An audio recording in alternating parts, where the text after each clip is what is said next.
श्री कृष्णा, राधे राधे दोस्तों, स्वागत है आपका अपने चैनल पर। आज हम आपके लिए पीपल सींचने की कहानी लेकर आए हैं जो आषाढ़ मास में नित्य नियम से सुननी और कहनी चाहिए। तो प्रेम से बोलो पीपल देवता की जय हो। बहुत समय की बात है, किसी गांव में एक किसान रहता था जिसका नाम रमेश था और उसकी पत्नी का नाम कमला था। रमेश खेती करके अपना घर चलाता था। रमेश की कोई संतान नहीं थी। दुर्भाग्यवश रमेश की जब कोई भी संतान होती तो वह अकाल मृत्यु को प्राप्त हो जाती। इसी तरह रमेश को 6 पुत्र हुए और 6 पुत्रों की मृत्यु हो गई। इस दुख के कारण रमेश व उसकी पत्नी कमला हमेशा दुखी रहते थे। धीरे धीरे समय बीतता रहा। रमेश और कमला बढ़ती उम्र के साथ और दुखी रहने लगे। अब ऐसा समय आ गया था कि रमेश के पास जो भी पशु थे उन सब ने दूध देना बंद कर दिया और खेतों में भी उपज बहुत कम होने लगी। एक के बाद एक दुख आने से रमेश व उसकी पत्नी बहुत दुखी रहने लगे। रमेश व उसकी पत्नी उदास होकर खेत पर बैठे थे तो रमेश की नजर खेत पर लगे पीपल के वृक्ष पर गई, जो कि पीपल का पेड़ भी सूख रहा था। एक बार की बात है, रमेश और कमला पीपल के पेड़ के नीचे बैठकर अपने ऊपर आए हुए एक के बाद एक दुखों के बारे में बातें कर रहे थे।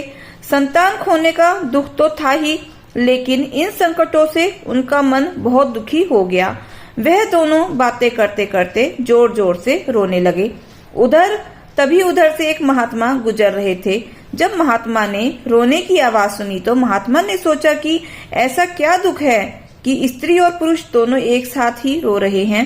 यह सोचकर महात्मा उन दोनों पति पत्नी के पास गए।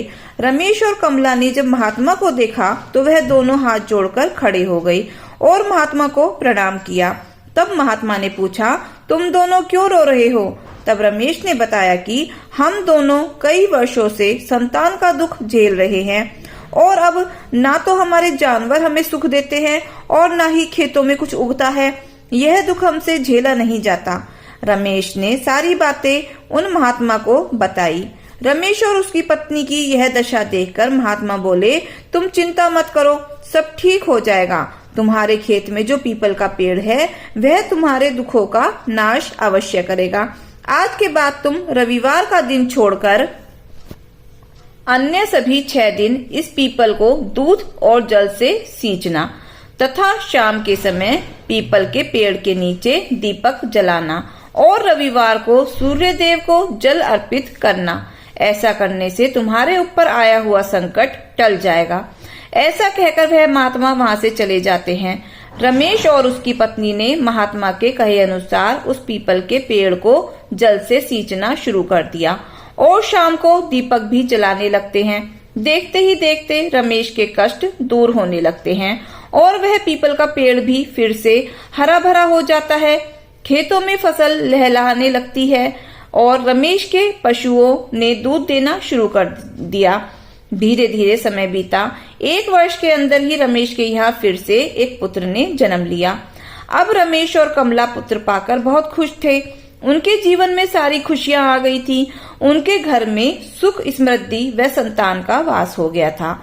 एक दिन रमेश व उसकी पत्नी अपने खेत पर गए तो उनको फिर से उन महात्मा के दर्शन हुए। उन्होंने अपने पुत्र सहित उस महात्मा को प्रणाम किया और कहा कि आपके आशीर्वाद से ही हमें संतान मिली है और सभी सुख प्राप्त हो गए हैं। तब उन महात्मा ने कहा कि हे पुत्र, यह मेरा आशीर्वाद नहीं है बल्कि तुम्हारे पितरों का आशीर्वाद है जिनका दोष तुम्हें लगा था।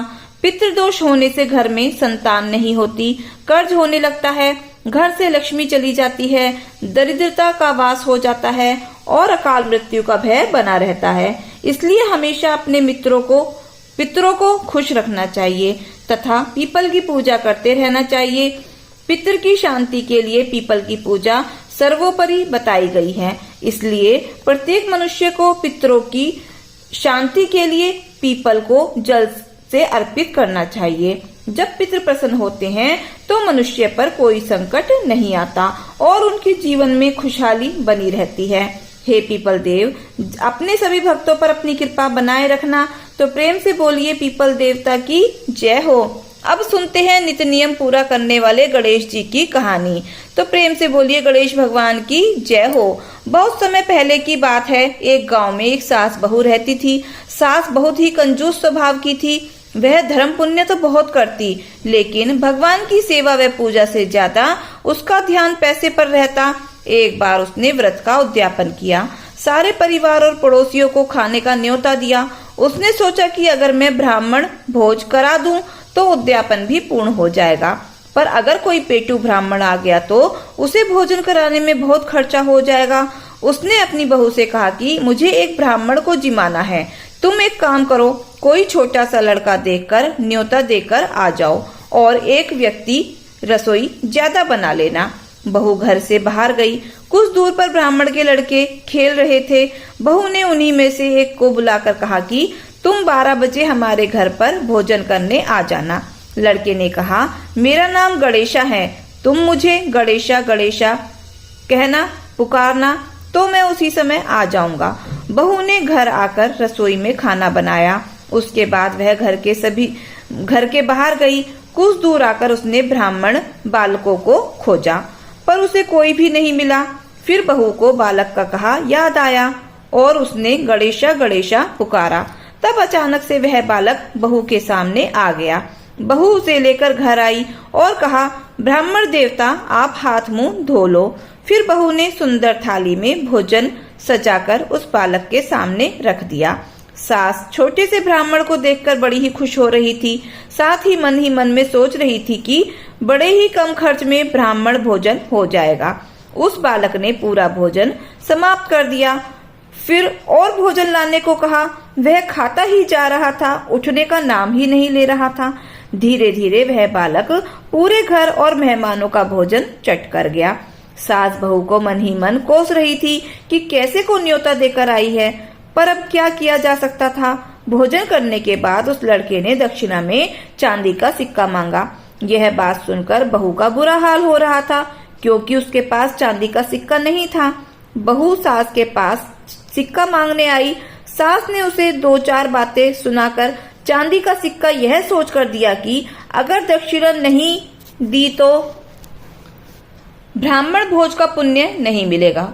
बहू ने ब्राह्मण बालक के पांव पूजे और सिक्का देकर उसे विदा किया। जैसे ही वह बालक विदा हुआ, तब सास बहू ने मुड़कर घर के अंदर देखा तो घर में खूब हीरे मोती जगमगा रहे थे। सास बहू दोनों धन देखकर बहुत ही खुश हुई और बोली, गणेश भगवान की कृपा हम पर हुई है। हमारे धन्य भाग जो हमारे घर गणेश भगवान भोजन करने पधारे। हे गणेश भगवान, जैसे आपने सास बहू पर कृपा करी, वैसे ही अपने सभी भक्तों पर अपनी कृपा बनाए रखना, तो सभी के व्रत को पूर्ण करना। प्रेम से बोलो गणेश भगवान की जय हो। तो दोस्तों, अगर आपको हमारी कथा कहानी अच्छी लगी हो तो वीडियो को लाइक शेयर के साथ साथ सब्सक्राइब अवश्य करना। मिलते हैं फिर नई वीडियो, नई कहानी, नई कथा के साथ। धन्यवाद।